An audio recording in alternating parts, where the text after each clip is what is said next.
noches y bienvenidos una jornada más a este espacio de entrevistas que realizamos, como todos ustedes ya muy bien conocen, aquí en Interalmería Televisión, siempre tras el informativo.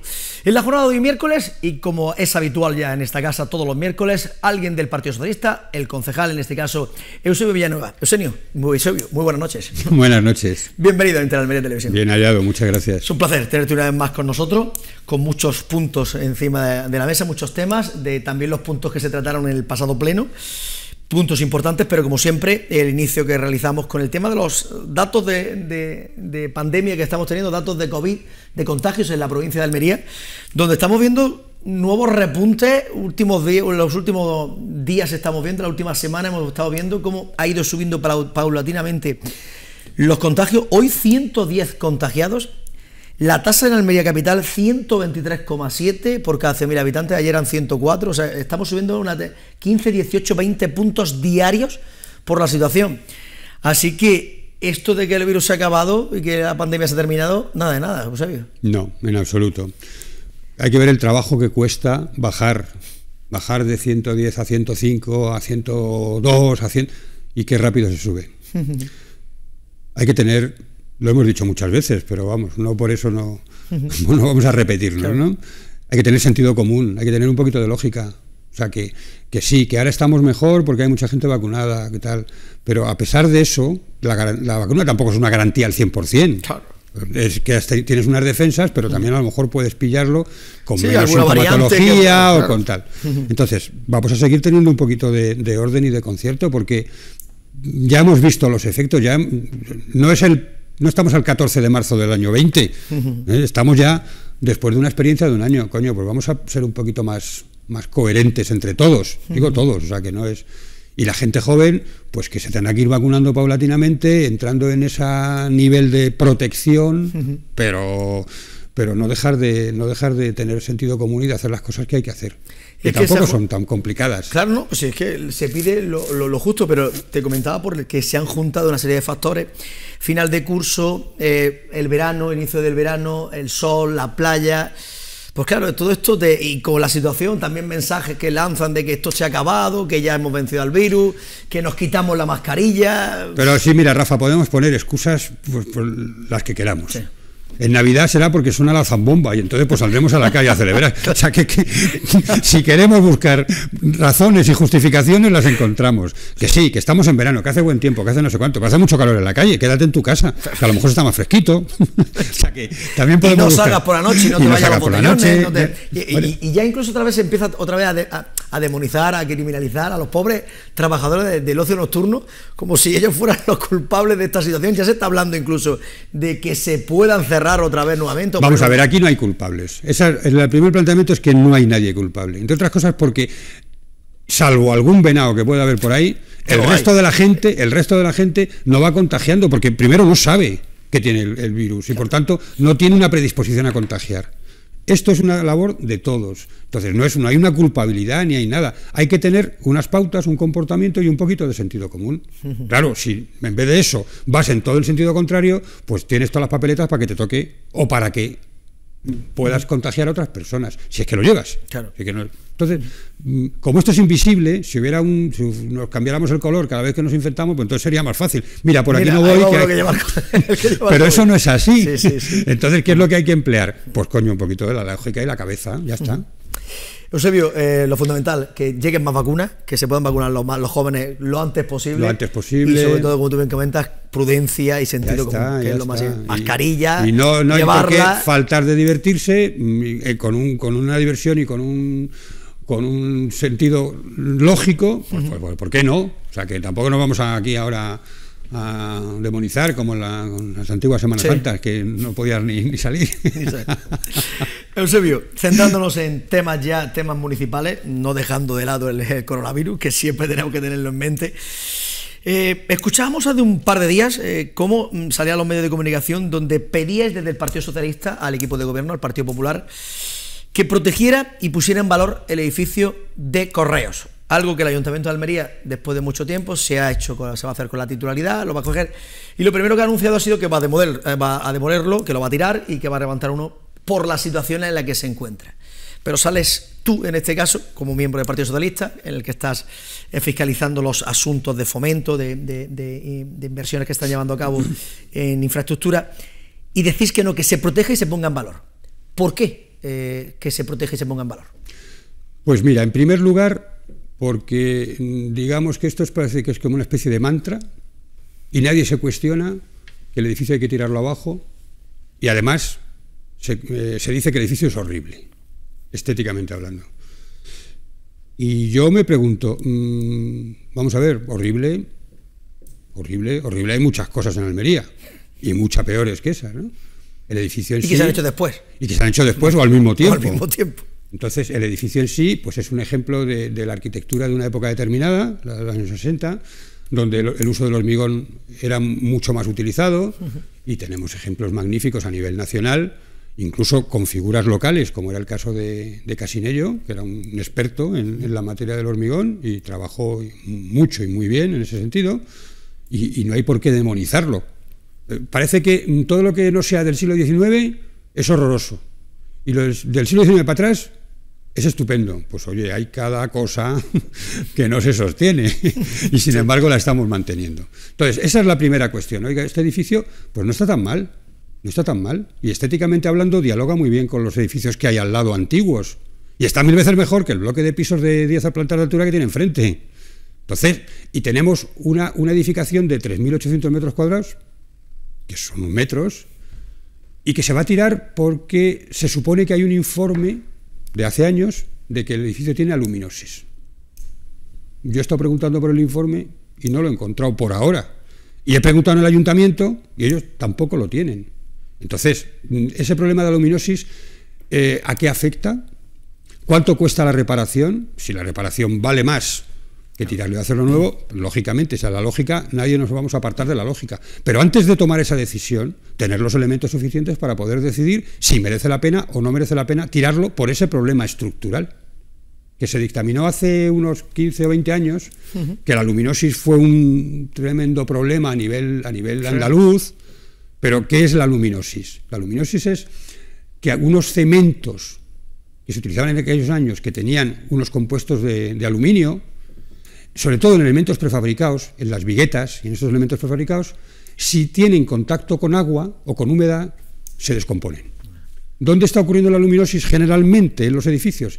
Pues en los cuartos de baño, en las cocinas y en las cubiertas. Las que más humedad tienen. Donde hay más humedad relativa. En el resto del edificio no pasa absolutamente nada, y lo que hay que hacer es cambiar esos forjados y tal. Entonces, ¿dónde está aquí el problema de aluminosis? Que es que oímos aluminosis y parece que hemos mencionado la bicha. Se hablaba del Juan Rojas, el campo de Juan Rojas, se hablaba mucho del tema de la aluminosis en unas partes de la grada, cemento de aquella época, de todo pues esto. Sí, pero si no le está cayendo el agua o no tiene un agua permanente, porque se puede mojar y no pasa nada. Ahora, si tiene una permanencia de agua, por el motivo que sea, o porque hay un escape, se puede acabar arruinando. Pero si no, pues es tan válido como cualquier estructura. ¿Y eso cuánto vale repararlo? Porque el derribo vale 400.000 euros, según me decían a mí en el ayuntamiento. Luego, entonces, vamos a sumar lo que nos ahorramos de derribo. Si lo estamos arreglando con un poquito más, tenemos, por ese precio más la compra, que en cualquier caso había que hacerla, un edificio de 3.800 metros cuadrados. Que dices que también se podría construir y más pequeño. Es que lo que se quiere hacer es hacer uno más pequeño, porque se quiere alinear la calle, pero bueno, eso se puede hacer igual con el que hay. Si hay que modificar una parte, o hay que hacer que la planta baja se quede diáfana, o sea, hay soluciones, hay un montón. Pero... Informe entonces de ruinosidad que tiene el edificio. Yo no lo conozco. No sé los pormenores.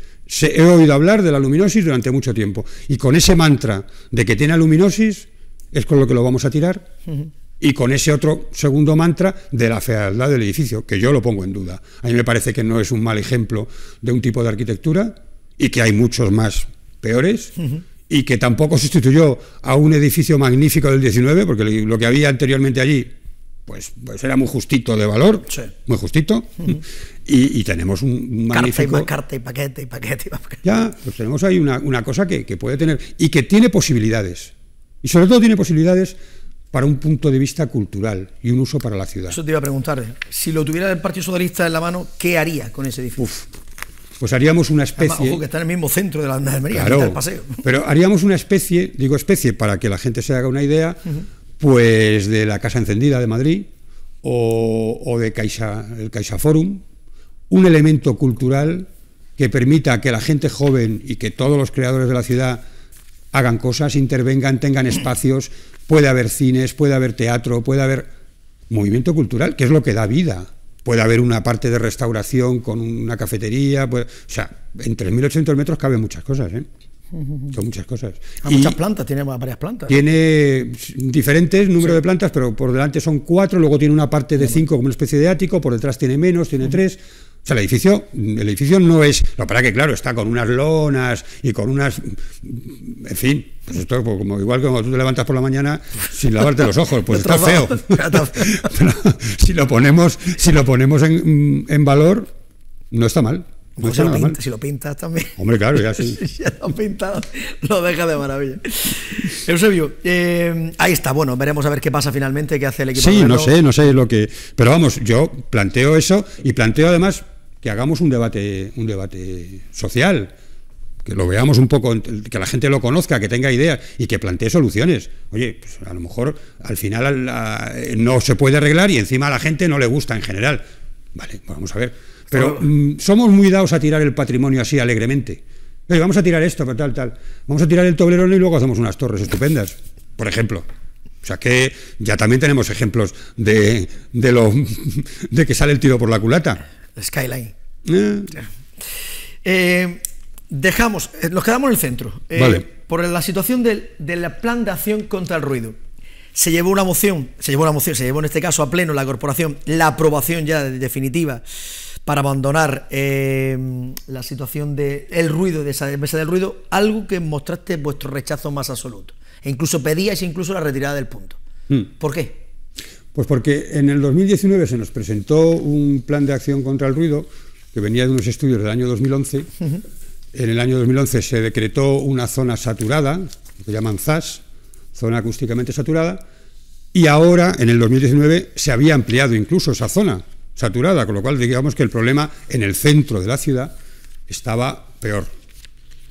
En aquel momento, pues no había habido reuniones con los vecinos, no había habido reuniones con los hosteleros, no había habido una mínima comunicación, y entonces le propusimos que se retirara del orden del día, y como así fue, con la promesa de que se iban a hacer cosas, ¿no?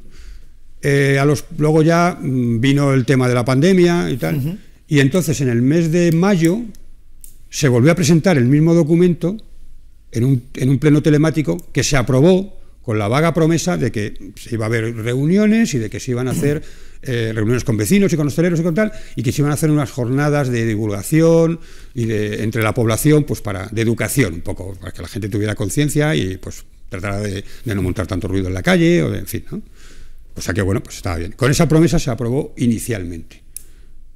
Hicimos una reunión efectivamente en el ayuntamiento, con los técnicos del informe, nos vinieron y nos explicaron lo que habían hecho, lo que tal, cual. Y el tema de concienciación ciudadana no se pudo hacer por el tema de pandemia, y ahora nos lo vuelven a traer exactamente igual. Entonces yo, en el pleno, yo le decía al alcalde directamente, digo, Ramón, esto está muy bien, tenemos la normativa, la tenemos, pero si no está consensuada con vecinos y con hosteleros y con la gente que vive en la zona, no vamos a hacer nada. Porque los vecinos, vamos a partir de que los vecinos tienen todo el derecho del mundo a tener descanso. Oye, que viven en el centro, ¿vale? Y los hosteleros tienen derecho a poner sus negocios con una serie de condiciones para no molestar a otros. Igual que tú, pues no molestas desde tu casa a la de al lado, o no tiras el agua por la ventana, o no. En fin, bueno, pues eso es lo lógico. Pero esas medidas, que al final es un tema un poco de compromiso y de ajuste social, yo creo que hay que hablarlas con esas partes. Y entonces ese documento tendrá el aval de haberse discutido, de haberse hablado, que no nos gustará a todo el mundo, pero por lo menos está consensuado y tendrá más posibilidades de éxito. Si no, tendremos una norma, habremos establecido una serie de cosas y no valdrán para nada, ¿no? El hecho de que desde el equipo de gobierno se justifique la necesaria continuidad de este procedimiento del mapa estratégico del ruido, incluyendo la modificación de la delimitación de la zona saturada y la revisión de zona acústicamente saturada. Sí, se justifica por tener la normativa, pero volvemos a lo de antes. Tenemos una normativa, ya hemos hecho una normativa, estupendo. Ahora la vamos a aplicar ¿Cómo lo vamos a aplicar? ¿Qué medidas se van a tomar? ¿Qué propuestas se van a hacer? En el informe inicial había unas medidas, no se ha continuado haciendo medidas, no tenemos un histórico de la evolución, que sería muy interesante. Han pasado una serie de años, desde el 19, por lo menos el 19 para acá, haber hecho unas mediciones de ruido en diferentes días, en diferentes momentos, y tener una cierta información. La pandemia había sido un banco de pruebas estupendo, porque nos hubiera dado resultados de ruido con menos actividad, y podríamos sacar conclusiones. Oye, pues mira, el hecho de que haya terrazas incrementan no sé cuántos decibelios, lo otro, tal, algo. El hecho de que se reproche por parte de la concejal la falta de voluntad que ha habido por parte de la oposición para llegar a un consenso. Falta de voluntad. Pues bueno, pues estupendo. Nosotros nos hemos negado a hacer nada, absolutamente nada. Yo ayer, el otro día en el Pleno, le proponía una serie de medidas que nos parecían a nosotros que podían ser interesantes, ¿no? Por ejemplo, son... Por ejemplo, el tema fonoacústico de las calles, que ellos lo habían planteado, pero es que habían hecho un experimento en un trozo de calle y no sabemos ni con qué componentes, ni con qué tal, ni con qué soluciones. Vamos a hacer el asfalto fonoacústico, que sí es interesante, no para el centro, para muchas zonas de la ciudad, pero vamos a hacer testando un tipo de hormigón que se coloque y haciendo medidas antes y después y viendo, oye, pues hemos reducido 2 decibelios. Bueno, algo es algo. Algo es algo. O no hemos reducido nada, pues vamos a cambiar de componente, a poner otro. Vale. Por ejemplo, una cosa que yo decía que parecía una tontería, pero que es muy importante. Las arquetas de los registros en la calle, que no encajan bien. Que pasa un coche, clac, clac, clac, clac, clac, clac. Eso para el vecino, pues claro, pero eso para el vecino que vive al lado es un martillo pilón y está todo el día oyendo el claqueteo. Bueno, pues esas cosas, cuidarlas y tenerlas un poco en cuenta. Otro ejemplo, otra cosa que nosotros proponíamos, la vegetación en las calles. La vegetación hace una pantalla acústica, absorbe bastante ruido, por lo menos además para las plantas superiores, que arriba están los árboles, que se pueden quedar apartados. Y encima, vienen bien para el cambio climático que se nos viene encima. ¿Hay alguna política de poner árboles en las calles? Yo no la veo. Plan Botania, está ahí encima de la mesa. Sí, el plan Botania, sí. El plan Botania nos va a sacar de dudas a todos. En fin, propuestas. Bueno, pues dice la concejala que es que claro, que eso teníamos que haberlo hecho antes. Que pues mire usted, pues a lo mejor sí, pero a lo mejor nos han dado ustedes la falta de voluntad en ese momento de haberlo hecho, no haberlo hecho después. De canalizar, pero vamos a ver, ¿quién está al mando de esto? La señora Martínez la Bella. Bueno, pues diga usted, oiga, tráiganos propuestas. Lo hemos hecho en otras cosas, ¿no? Lo hemos hecho en el tema de los desahucios, o lo hemos hecho en el tema de la rehabilitación. O sea, que no nos estamos negando a dar información, pero claro, si tampoco te la piden, pues a lo mejor si vas tú del listito y la presentas, te van a decir, ¿tú de qué vas? Ante esa situación, el plan ya se ha aprobado, en marcha. Estupendo. Ahora veremos a ver los efectos que tiene y el desarrollo que tiene. En el centro de Almería, veremos a ver cómo... Y el centro de Almería, pues veremos a ver. Y entonces un día los vecinos empezarán a tirar cubos de agua y tendremos las madres mías, en fin. Yo creo que esas cosas hay que evitarlas. Y se evitan con diálogo, claro. Hablando, si no es más ni menos que eso. Y hablando con la gente también y diciéndole, oye, habla un poquito más bajo, que no te cuesta trabajo y sin embargo estás evitando, ¿no? O no, en fin, eso también es educación. Si es que todos son tantos factores los que... Es que si no, claro, convertimos el centro, es que la gente se vaya a vivir fuera del centro, se quede eso deshabitado, por el día no haya ni Dios y por las noches tenga vida. Yo lo decía como figura para que se entendiera, que era un parque temático. Te lo criticaron rápidamente. Sí, bueno, pues critique usted lo que quiera, pero si en definitiva queremos llevar a la gente al centro y estamos poniendo unas condiciones para que no vayan, pues vaya viaje. Padrón municipal, 201.270 el número de habitantes registrados a fecha 1 de enero de este año. ¿Por qué sé que generó tanta polémica, tanto...? No, yo no... Vamos. El dato es el dato. El dato es el dato, efectivamente. Pero sí que se constataba que había habido un descenso. Mientras que hemos tenido una evolución de aumento, año por año, iba viniendo más gente a vivir aquí, pues de repente ha habido un descenso. Entonces, primero analizamos un poco a ver por qué podía haber sido. Y lo primero que se te venía a la cabeza era el tema de la COVID, ¿no? Vale. Pero bueno, cuando comparabas defunciones con nacimientos, pues no había una diferencia. O sea, que digamos que no había una diferencia que se justificara ese descenso. Cuando mirabas gente que se iba de Almería a vivir a otro sitio y gente que venía, pues tampoco había una gran diferencia.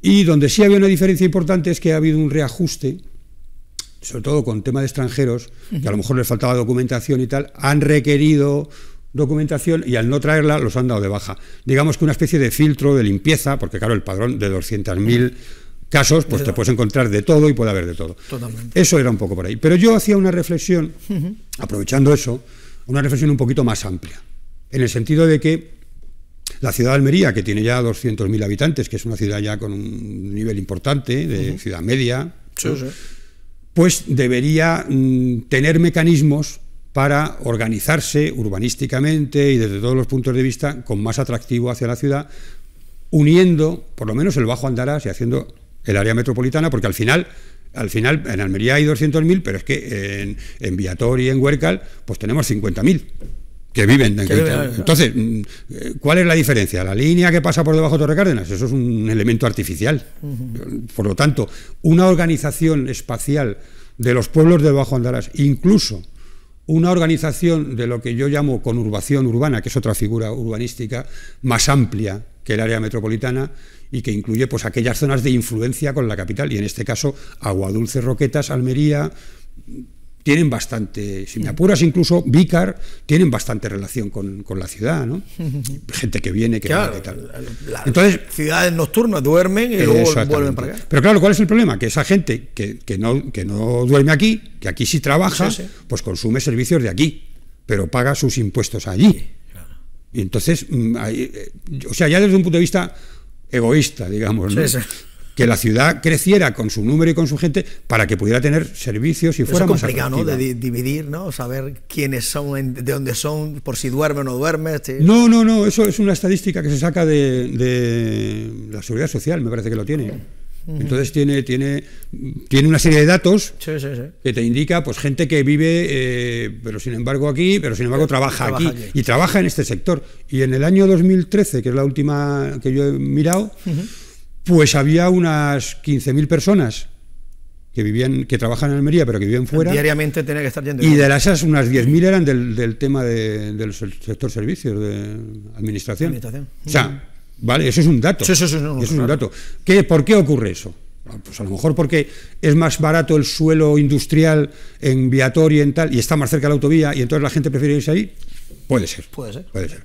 ¿Por qué se va la gente a vivir a Aguadulce y a tal? Pues que a lo mejor hay una vivienda más barata que en Almería capital y con más oferta variada, vivienda unifamiliar, chalet, no sé cuánto. Pero son cosas que tenemos que analizar, y por eso yo los planteaba, no por discusión, sino un poco como reflexión y como puesta en común de decir, oye, tenemos esto, vamos a ver qué podemos hacer. Conocimos hace un par de días, Almería 21 promueve la construcción de 64 viviendas de protección oficial de régimen de alquiler en el barrio de Costacabana. Buena noticia, ¿no? Sí, estupendo. Digo, que haya más viviendas, digo, no, pues digo por... No, que haya viviendas no está mal, no está mal. Lo que pasa es que no hay las suficientes para la demanda vosotros con el de tema de juventud, de tal. Y por ejemplo, en el centro histórico se ha perdido la oportunidad. Hemos hecho un edificio de aparcamientos que podría haberse combinado entre aparcamientos y apartamentos para jóvenes, atrayendo a gente al centro, ¿no?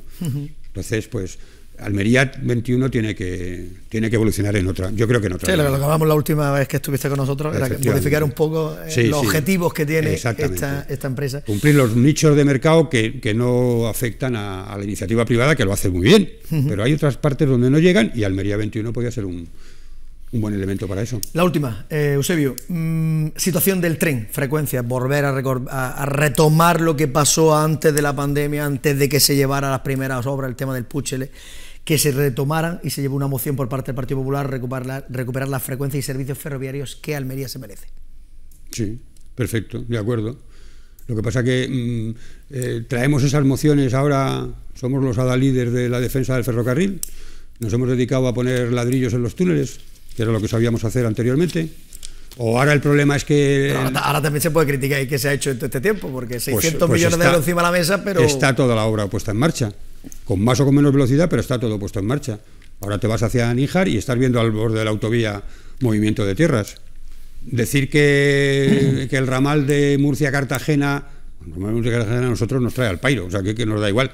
Sí nos importa el soterramiento de Lorca, por ejemplo, porque cerraría un poco de puertas. Claro. Pero en fin. No es que tiene que llegar primero allí. Antes de Claro, claro, porque pasa por ahí. Claro. Por Cartagena no pasa. Seguro que no. Bien, el ferrocarril, pues es que podemos discutir, estamos de acuerdo que hay que mejorar frecuencias y hay que mejorar más trenes con Madrid, pero claro, el tren con Madrid, saliendo desde donde salía, pues era poco atractivo y iba cada vez a menos. Y bueno, pues Renfe, nos gusta más o nos gusta menos, es una empresa que trata de rentabilizar mínimamente. Y si tiene 3 viajeros, pues no va a poner 4 trenes. Porque entonces, ahora que llega a la capital, pues lo lógico será que se incremente y ahí que le podamos exigir que se puedan poner más comunicaciones. Sería lo importante. Claro, por supuesto. Pero sobre todo que llegara ya el AVE, por ejemplo. O que... Sí, pero tampoco te creas tú que el AVE nos va a salvar la vida. O sea, que, vale, el AVE va a ser otra alternativa más. Si aquí lo que hay que poner son herramientas, pero no es una herramienta la que nos va a sacar de... Vivimos donde vivimos, estamos en una esquina, tenemos a 200 kilómetros la ciudad más próxima, tenemos un campo que hasta que llega Albacete, que es casi un despoblado. Esto es lo que hay. Entonces... Pero con mejores comunicaciones estaríamos mejor. Por supuesto, pero que son herramientas, es lo que me refiero. No el AVE. El AVE parece que me van a hacer el AVE y ya estamos salvados. Pues no, señor. Hombre, si se bajan los vuelos, hay que hacer una comunicación con el poniente, que también puede ser interesante, con el Bajo Andarás, que también podría ser interesante. Pero claro, ¿eso qué requiere? Pues tener una organización territorial más ambiciosa. Yo soy Villanueva, concejal del Partido Socialista en el Ayuntamiento de Almería. Ha sido un placer tenerte una vez más con nosotros. Para mí es como si fuera una tertulia, estamos aquí charlando. Sí, la verdad es que... se pasa amena. Es distendida y bueno... Las puertas abiertas de Intra Almería, ¿sabes? En cuanto tu agenda te lo permita, nuevamente por aquí. Descansamos en agosto, pero en septiembre volvemos a la carga con las puertas abiertas. Muy bien, muchísimas gracias. Muchísimas gracias a ti. Feliz verano. Igualmente. Pues nada más, amigos, hasta aquí la entrevista de la jornada de hoy. Como siempre, nosotros volveremos mañana jueves a partir de las 9 de la noche aquí en Intra Almería Televisión, en el espacio de la tertulia. A todos nos deseamos que pasen una feliz noche.